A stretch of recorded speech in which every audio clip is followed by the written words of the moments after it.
This time I'd like to call to order the City of Muskego Emerald Park Standing Committee for January 4th, 2021. Would the secretary please read the roll? All right, roll call. Before we start, anyone who's a guest, please sign in over there. Most people, just if you haven't been here before, just sign in so we have a record of who you are. Thank you. One other note before we make the roll call. It is official now. Advanced Disposal is no longer the owner of landfills. It is now GFL Environmental. That's the official name.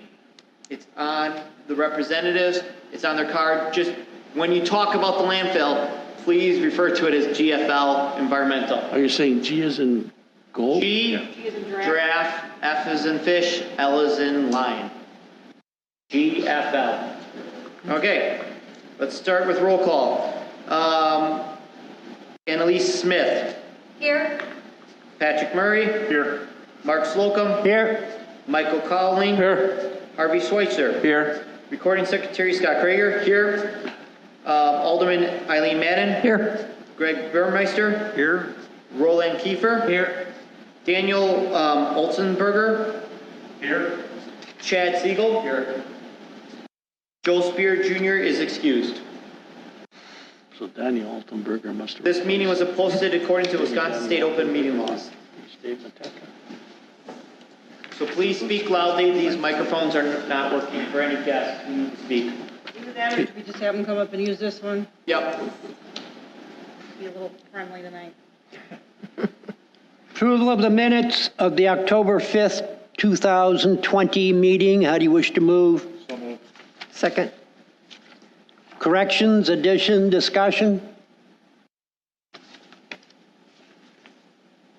Upon hearing none, all those in favor of the minutes as submitted signify by saying aye. Aye. Aye. Opposed? The minutes are accepted unanimously. Open forum. At this time, we will have a 5-minute time period per person to speak on issues relative to the landfill or to the committee. Is there anyone here who wishes to speak? Would you please come up, sir? Sir, would We're you going to have you just come up here. come up to that microphone, otherwise we're not going to hear you. My name is Jeff Harbinger. I live at South 99 West 13381 Loomis Drive. I'm near the landfill. Been living at this residence for 31 years, and my issue is this. About 3 years ago, started having some real big flooding problems in my backyard and my property. Nobody understood what or why this was happening, and the city of Muskego was contacted. They looked at the channel, which runs behind my property, all the way down across Loomis Drive, through to Muskego Lakes Country Club, all the way to Big Muskego Lake. So we couldn't quite figure out what was going on.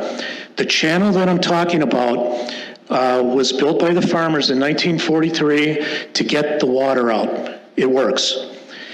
What happened is, because of this flooding, the King brothers, who farmed the properties and the land behind me, they're the ones that discovered what the problem was: beavers.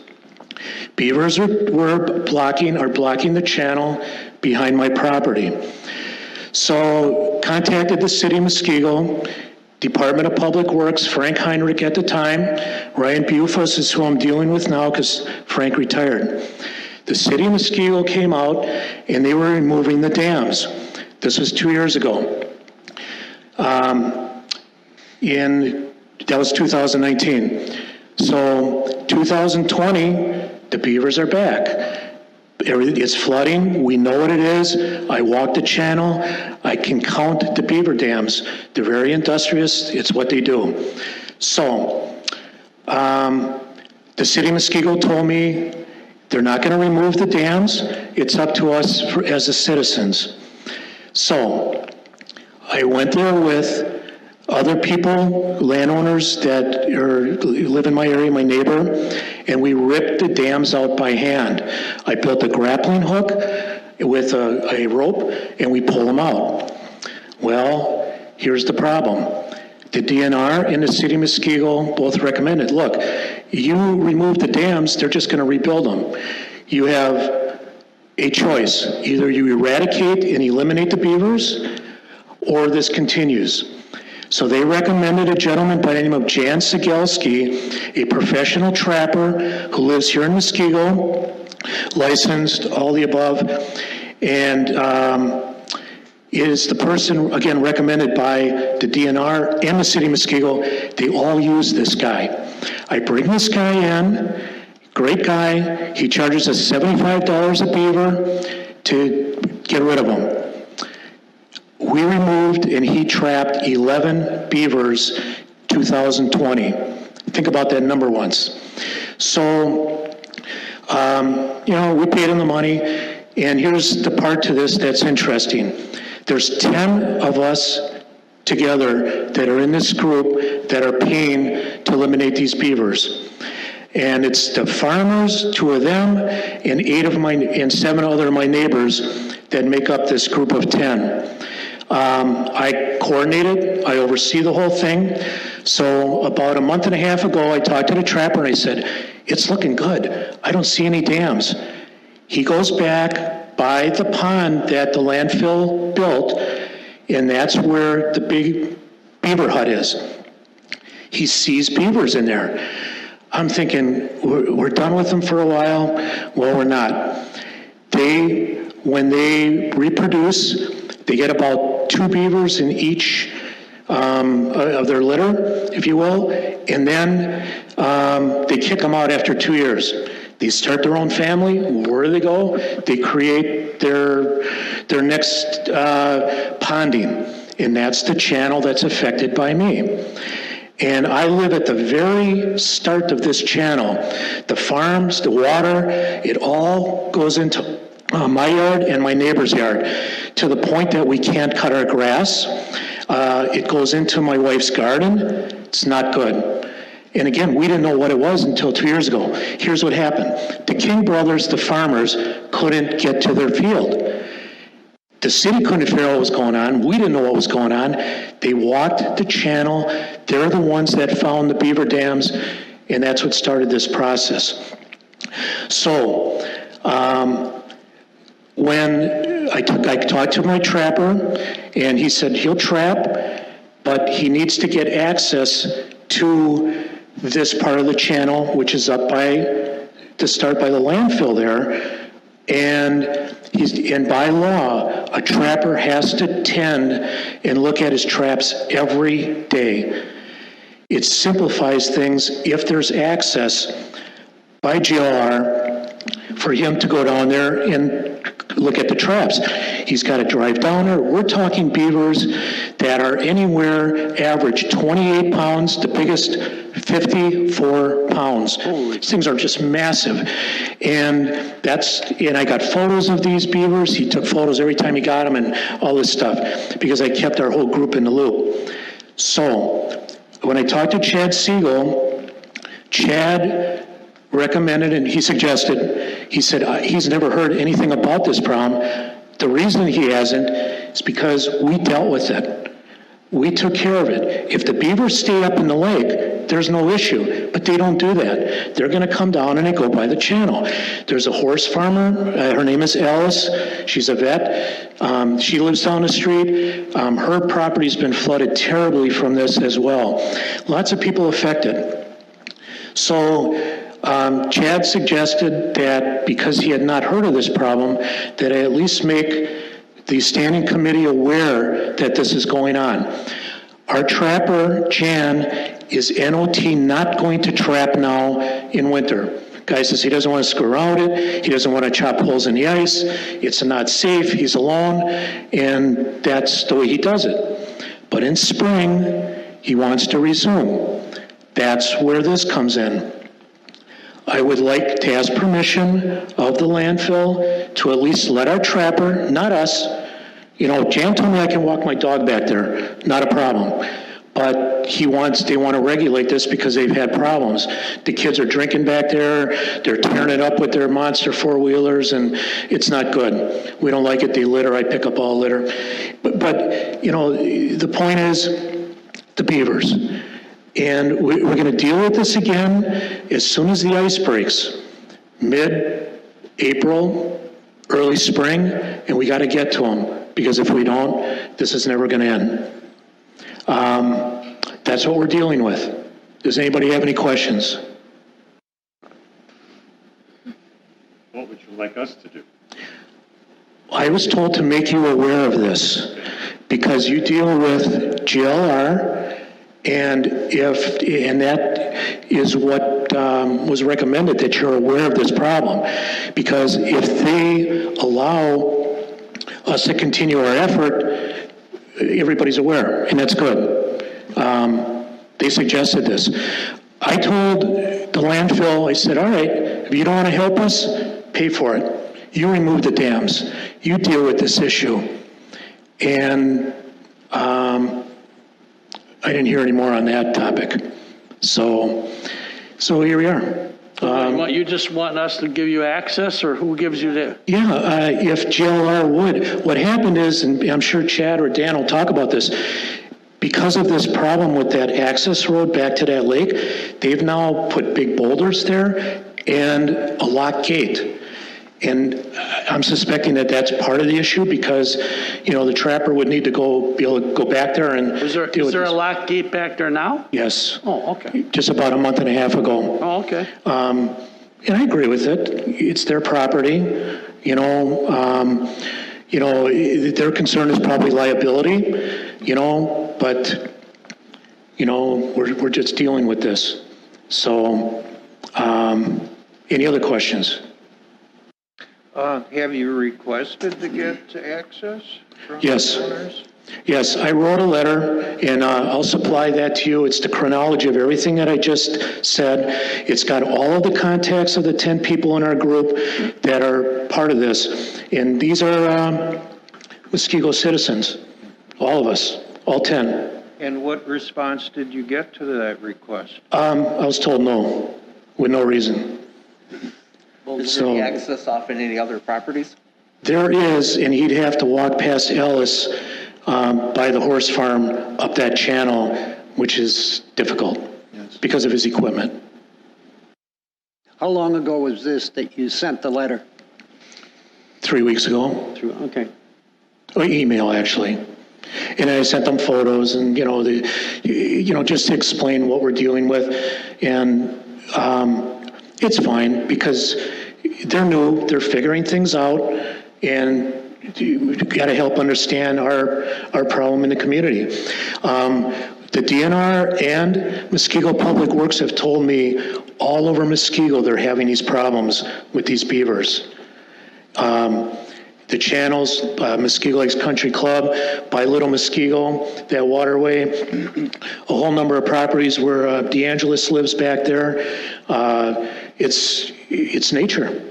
A number of the farmers contacted me that are in this area, that farm. The King brothers, you know them, they got all the huge farms.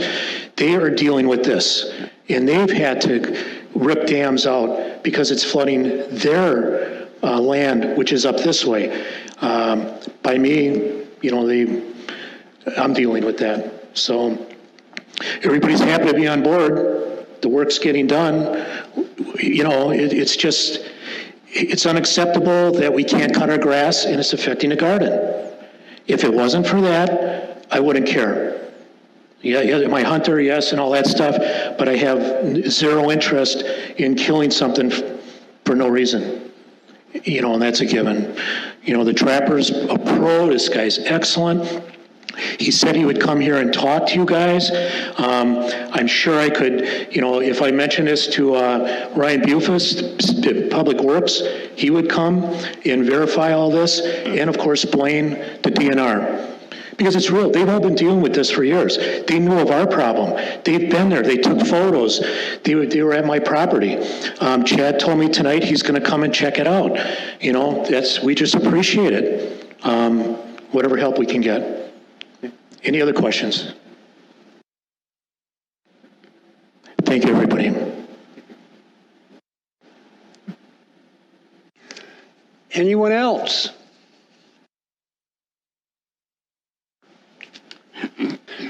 Okay, at this meeting, there will be no compliance officer report as he has been excused from attending. Status of projects, household hazardous waste. Elise? Hey, everybody. I'm going to use my teacher voice, so I'm hoping you can all hear me. It's been a while. It's a little rusty. So I do not have printed reports for everyone today. We ran into some technology issues, but I will have the full 2020 report at our next meeting with year-end data. We haven't received December bills yet, but I can tell you that we are under the full budget of county and committee funds. We're hovering around $200,000 for the program this year. More typically, we're around $315,000. So we do know that we had fewer sites for residents to use this year, so that is where some of the savings came in, as well as there was a complete closure of all sites for the first 7 or 8 weeks due to COVID-19.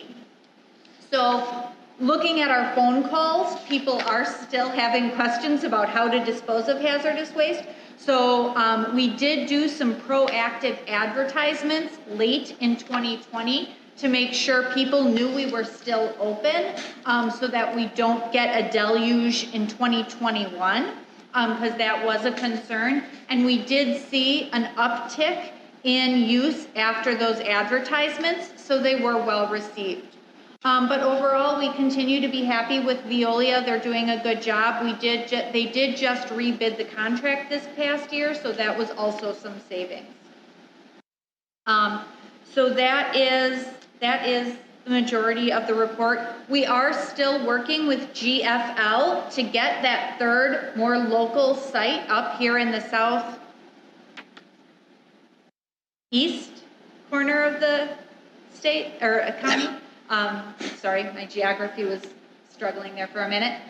So we are still working with GFL to get that third site up and running, hopefully at the landfill. As you may remember, we talked about that being an opportunity 2 meetings ago. But then with the merger from ADS to GFL, we had to put a pause on those plans until 2021, beginning of 2021. Just to make sure, to let them get all of their paperwork and things in order so that we could get approvals from the right person.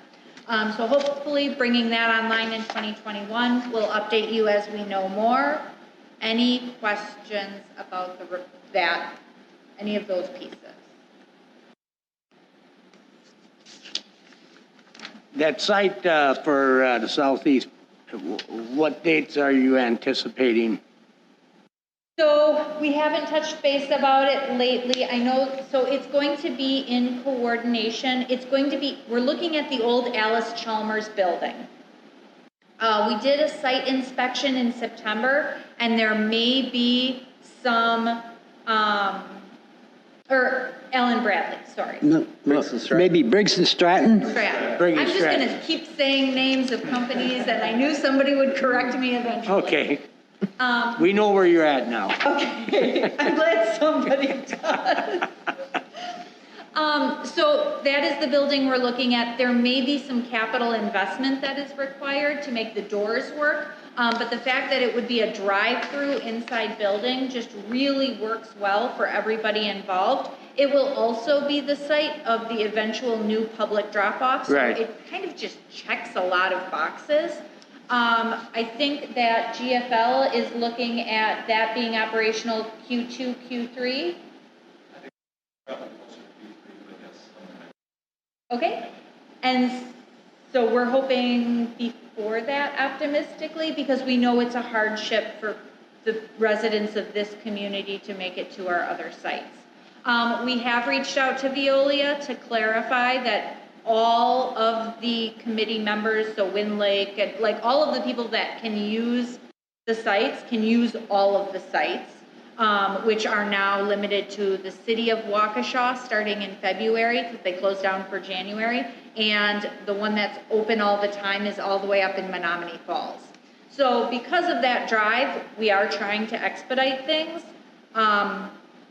moving at the pace the lawyers will allow, I think is probably the best way to. That's all I can ask. And then we do have later in the agenda, the amendment, correct? Yeah, is that, or am I doing that? Yes, the annual rate amendment is in new business, so I will talk more about that at that time, if there are no other questions about the current status of operations. Thank you. Thanks. Clay extraction? Can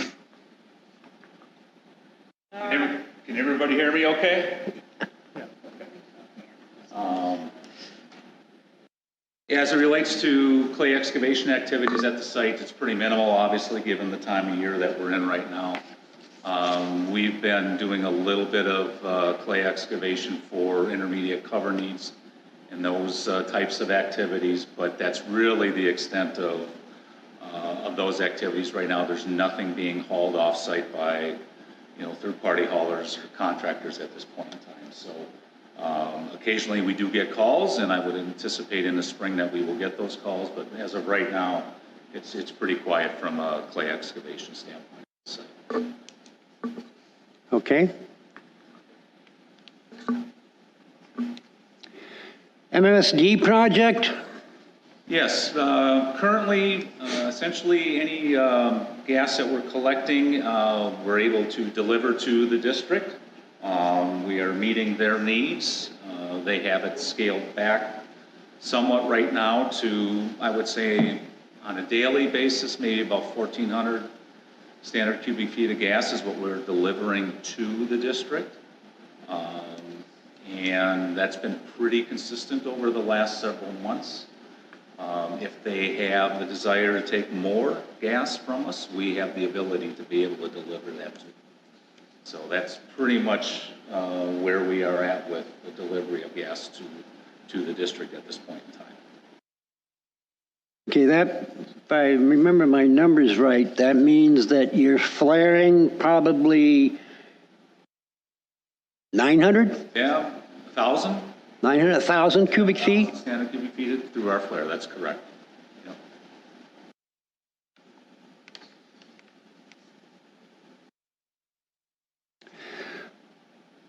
Electronic recycling. Yes, I think the program continues to work well. The containers are getting picked up roughly on a weekly basis, more often if needed. I believe last fall we actually had a DNR inspection a little bit between the city and the site, and I did not hear any negative feedback from that, so I think that all went very well. So yeah, I think the program continues to run pretty smoothly from our perspective.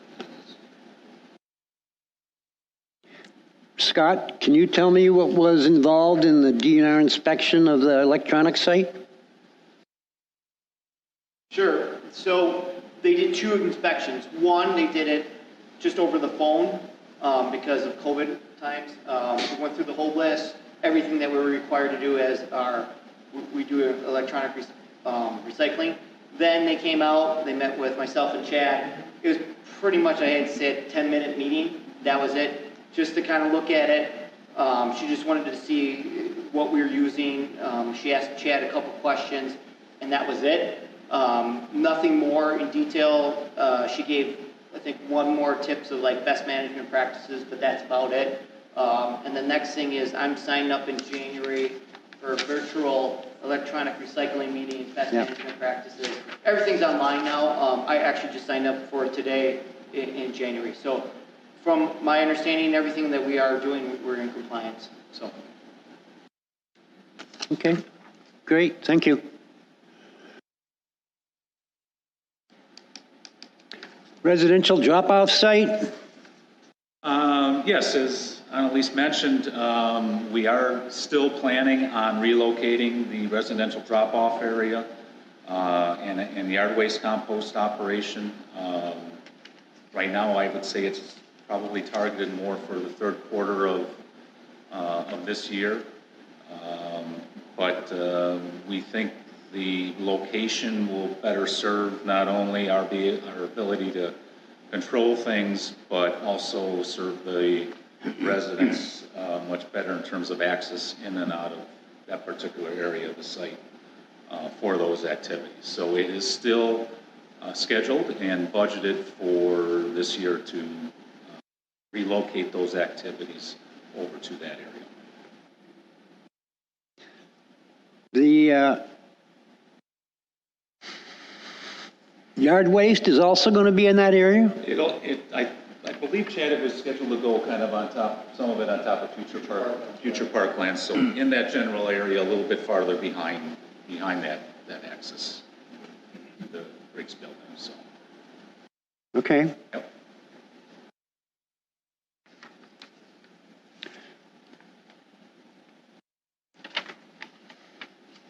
Okay, well testing for the well water protection area. And I'm going to have Frank from ESC join me up here and give a little bit of an update on where things are at with that. All right. As you know, that in November, the cards go out to the residents. This year, 143 cards were sent out. We received 50 cards.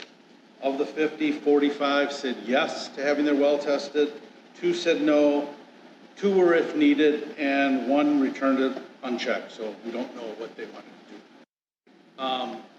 As a result of the COVID, after Thanksgiving in November, December, the spike that we saw in November, we contacted the site and Mark Slocum and asked if we could extend or postpone the sampling event till things calm down. There was a vaccine out, things like that. We did receive permission to extend it, and we plan on doing it in February, March. We were prepared to do it in November. It wasn't a logistic thing. It was just a COVID. And the reason is going back at the program in history here. Remember when we started doing the program, we would go into people's basements where their well came in, and we tested, and we take metal samples as well as organic and things like that. We saw an increase in lead contamination downstairs. So then as a committee, we looked at it, and we saw that there was a little lead reagent being used in when you make that brass faucet. So we moved the sample collection to the kitchen sink. It's where people consume most of their water. We're testing for lead, and we didn't want to alarm people with false positives and things. Since we've moved that just for the lead now to the kitchen sink, it has eliminated any false positives with lead, and we're getting a truer result as to what is in their well. So we cannot really change our location because we've got literally 20 years almost of data at that well, or in the basement, if you will, or where the water comes into the home by the pressure tank, and then at the kitchen sink and things like that. And in my opinion, most important thing when doing monitoring is consistency. So that way you can look at the data and you can evaluate the data, knowing that it was done the same time, same way every time. We also talked about at the landfill about maybe doing a few homes a day type of thing, limiting the number of homes and exposure and trying to stretch out the program. That was also not a very good option because the way we prefer to do it is to try to get as many samples into the lab as possible. So all those samples get batched together. So they move through the laboratory in a batch. And if there is any contamination or laboratory contamination, we should see it in that whole batch of samples. So the only option we had was to petition the board or petition the standing committee for an extension, which we received. We did send out 40 or 50 letters to the homeowners. I believe the standing committee was notified. And some of them, Joe Spears and the standing committee was notified. So we're in a holding pattern. We're prepared to do it in February. We're hoping that we get better results with the COVID, and we'll see towards the end of February. Questions, comments? I have a question. Did any of those property owners insist that they be tested or request they be tested prior to this?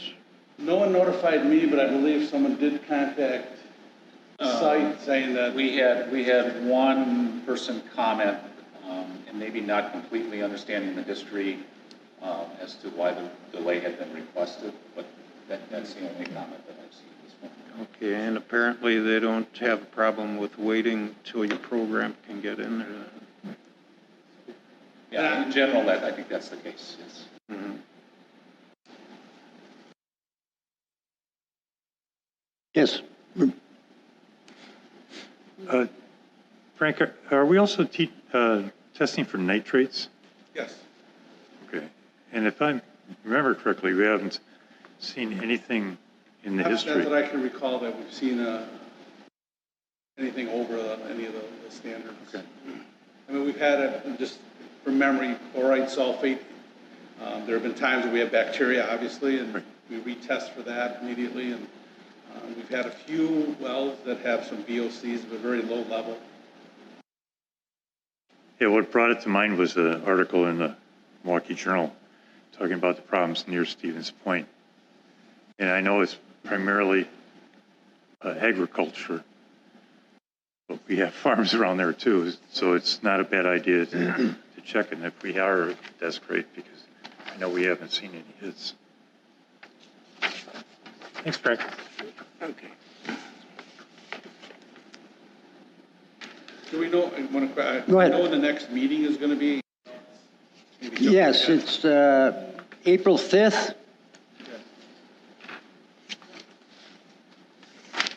So I should have, hopefully, the results of the testing done by then. Like I said, our goal is to have it done in February here. Thank you. Thank you. And modification issues. There's really not too much to discuss here. There's nothing pending with DNR at this point in time in terms of any modifications to the plan of operation. I did have a conversation with Ann Vecta, our regulator at DNR, before Christmas. And the one item that we do need to reevaluate, I'll say, is our closure and post-closure cost estimates for the landfill. I believe it's on an every 10-year basis. You actually have to kind of true up the costs. I'll say look at actual cost for those efforts versus just applying inflation factors over, year over year. So that will be an effort that we'll be looking to do here shortly after, I guess we are into the first of the year. So, but outside of that, there's nothing else pending with the regulatory agency at this.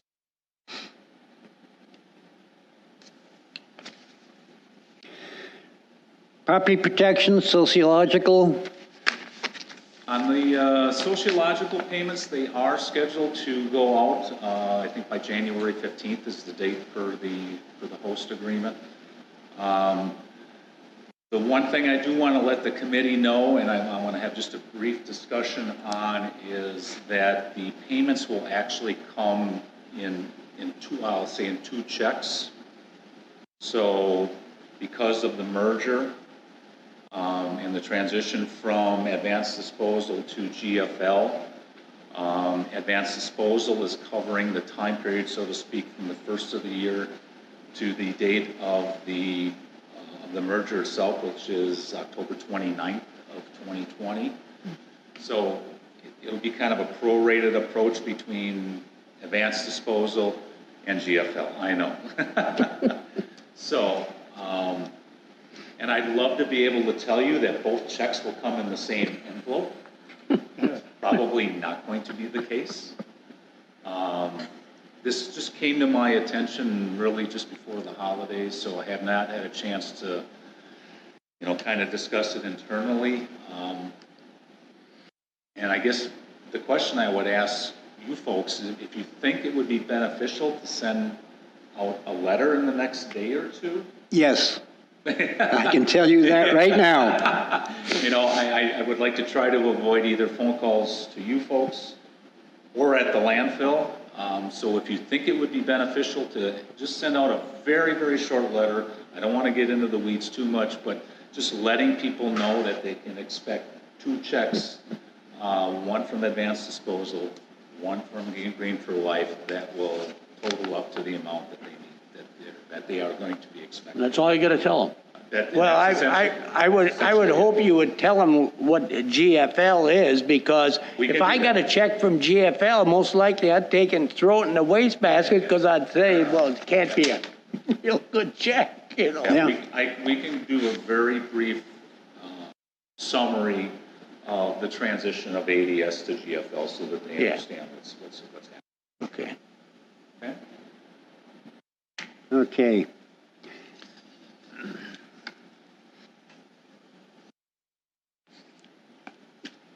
New business, annual, Okay, thank you. yes, I'm sorry. Thanks. Pardon me? Where you get that from? What is new business? That's under, well, that's under continuing. Okay. Okay, new business, annual private well monitoring.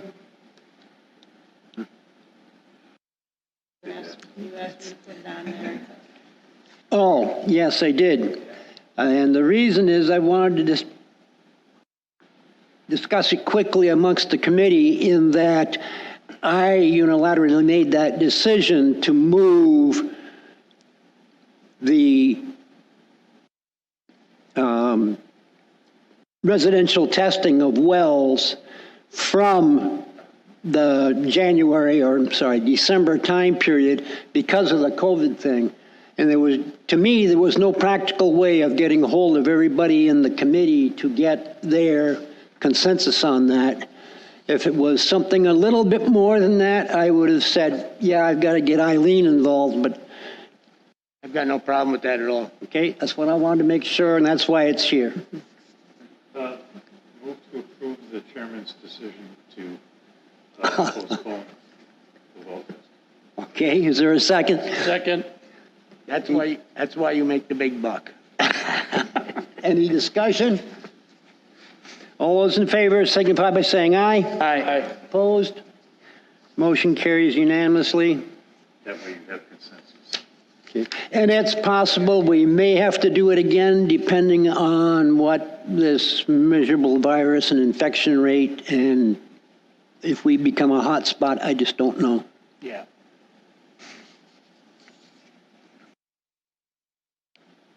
Okay, we're going to get Elise back again. Annual rate amendment to the household hazardous waste contract.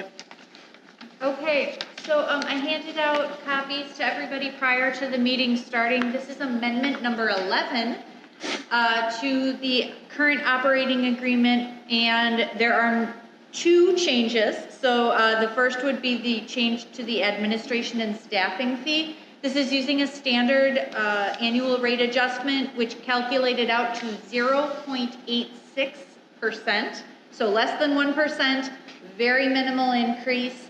And the other change is that the Veolia Environmental Service representative to sign it, Paul Bittner, is new.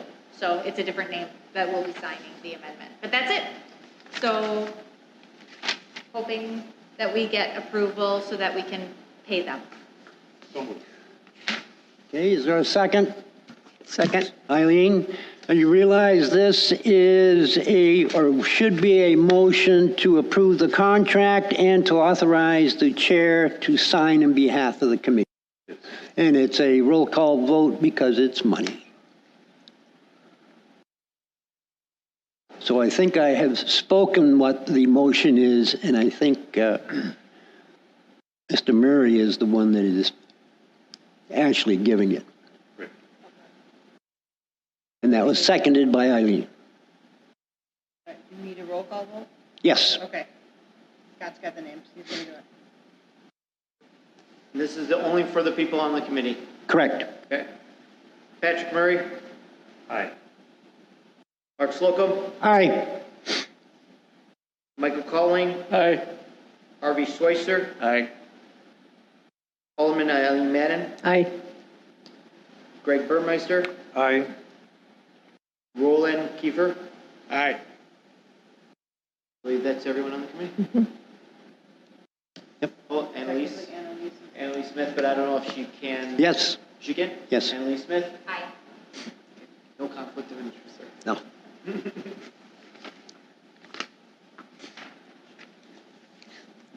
Thank you.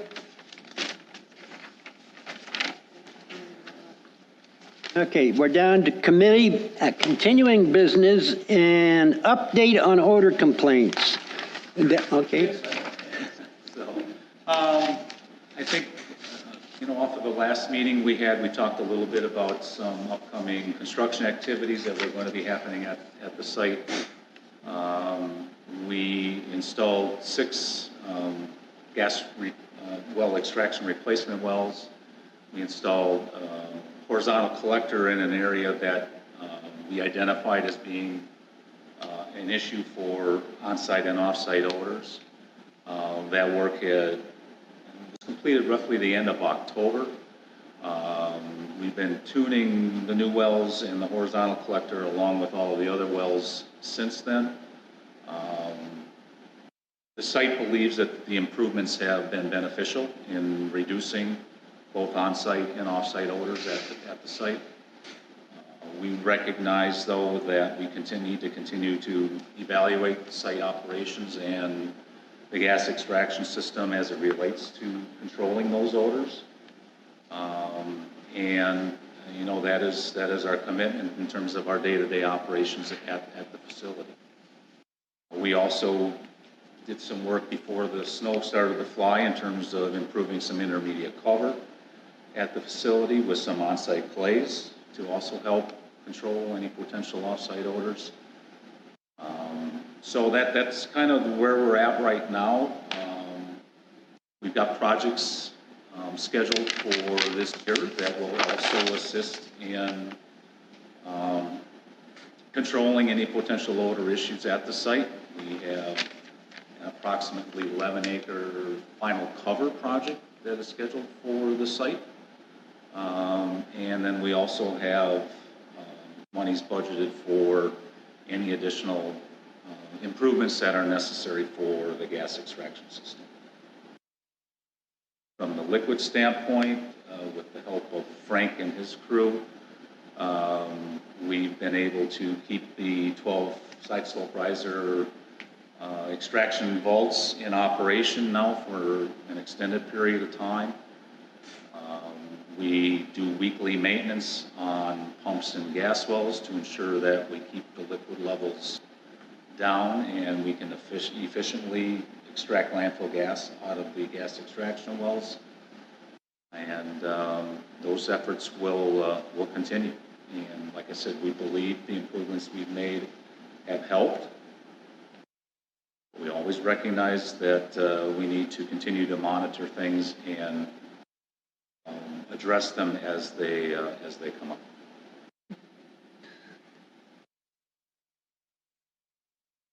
Okay, based on information that I've been receiving and with discussions with some others here, I sense that, yes, there have been major improvements in the odor, but there is still tends to be a low-level odor being generated.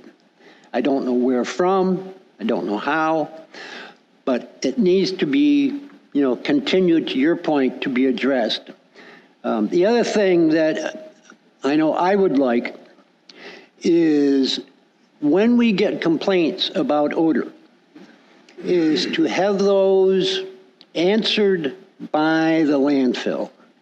Right now, Joe Spear has been answering just because nobody else has been answering. Okay? But it's really not his position to do that. That's not his job. But what we would like is for the landfill to respond to those issues when they do come in. Because you're the most knowledgeable in everything that's going on. We have tried to do some correspondence with the folks. We did let them know a little bit that, with the work that was being done, that at times can create odors in itself on a temporary basis until new wells are hooked up and those types of things. But I'm certainly in agreement that we can provide responses to the complaints as they come. Good. Do the other two people who complain about the odors, do they contact you directly? Or do they go to Joel? Would be Ryan and Shirley? Ryan will typically include us Okay. on that. And we have, I'm not going to say every time, but we have on occasion replied directly. Yes, yes. So, but we will make a point that becomes part of our protocol, so to speak, as they come in. And do you have a person dedicated to that conversation with the I complainant? believe you are probably talking to him right now. Look, I mean, I'm responsible for the operations at the facility, and, you know, I want to be the one in contact with the neighbors if they got a problem. So, Has your force main, you were going to put in electronic monitoring, has that gotten? yeah, I'm glad you brought that up. Yeah, we're probably, I would say maybe about 2 to 3 weeks from going live with that system. It's a system that it's a communication system by which the side slope riser extraction vaults and manholes and things are going to be communicating with each other as well as the city's lift station to ensure that we do not achieve a high level alarm in the lift station by which we have to shut down. So we're working with the city to set some floats in the manhole. If we trip the first float, that puts us in a little bit of a pause situation, allows them to catch up, and really should allow us to more efficiently on a day-to-day basis be able to continue to remove the liquids in an efficient fashion at the site versus having to shut down, come in and restart things. So this is going to be, I think, a good tool for really, you know, in conjunction with the city and our operations to ensure that those systems are running as efficiently as they can. Okay, the system you're putting in, Yeah. when that fails, what mode does it go into? Essentially what it will do is it will pause everything at the site, and then there's another float that once the city manhole, I'll say, catches up with their operation, it turns our systems back on. So, I mean, and that's really what we want versus having to be shut down for extended periods of time, even overnight, those types of things. So it'll probably put us in, I mean, we're still kind of going through the communication aspect of it itself, but maybe a 10 or 15 minute pause to allow things to catch up, and then we come back online at that point.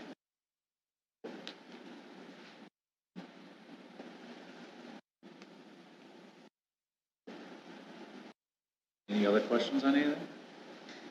Did you do another drone flyover, or is that? Oh, I was going to ask that. We did not. I mean, with the time of year and when things kind of got wrapped up and now we got the snow cover and things, we have not done a follow-up drone survey at this point.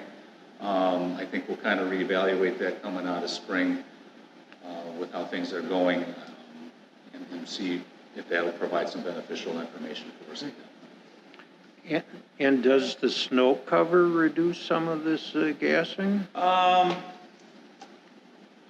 don't think it really has much impact, as, you know, based on my knowledge of landfill gas, and it's you may get a little bit of suppression, but it doesn't really have a significant impact on things as a whole. It's a lot more important to run that gas system efficiently and effectively. I think one of the problems with the odor that still exists is when people drive by or stop by to take how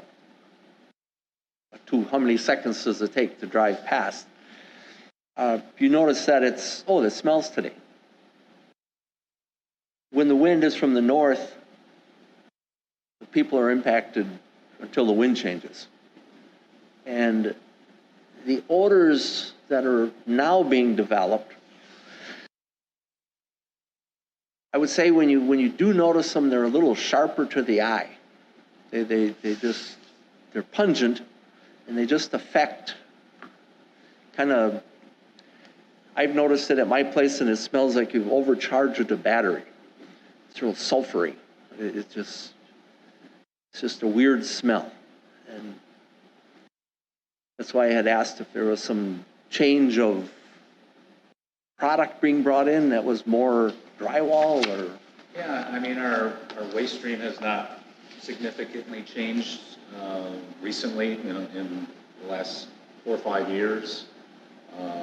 If anything, our volumes are down a little bit as a result of the merger. But in terms of the specifics of any kind of different special waste stream or something like that coming into the site, it's really, at least nothing recently that, in my opinion, would contribute to anything like that. Okay, you're still not accepting liquid waste? Not at this point, no. Okay. And I assume you have no plans in the near future? I don't know the answer to that. I mean, we did get the closeout of the NOV a couple months ago. I'm not sure what the intent is at this point in time to pursue, taking liquids back into the site. I would think at some point in time we would look to try to do that, but I don't have a time frame for that. Okay.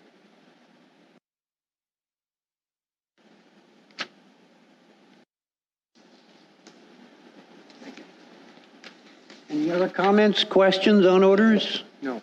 Nothing? Thank you, Dan. Under other business, review payments from committee funds attached to the packet that was sent to you a couple of weeks ago. Well, that was fine. That was just fine.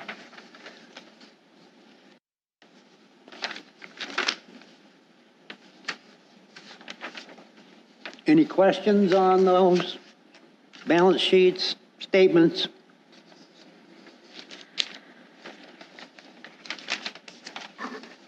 Confirming next meeting date, it's now set for April 5th, 2020 at 5 o'clock, and it would still be here unless we have, some magic occur as a result of this virus. I'd much rather be back down at the landfill, but we will be here. Should be 2021. Yes, you're correct. That is supposed to be April 5th, 2021. 5 o'clock again? 5 o'clock, yep. It's on the back of the agenda. Let everybody know about Stella. For those of you that remember Stella Dunahee used to be our recording secretary. She passed on December 25th of 2020. She had been struggling with health issues and some other things, and her time was up. Communications and other business authorized by law.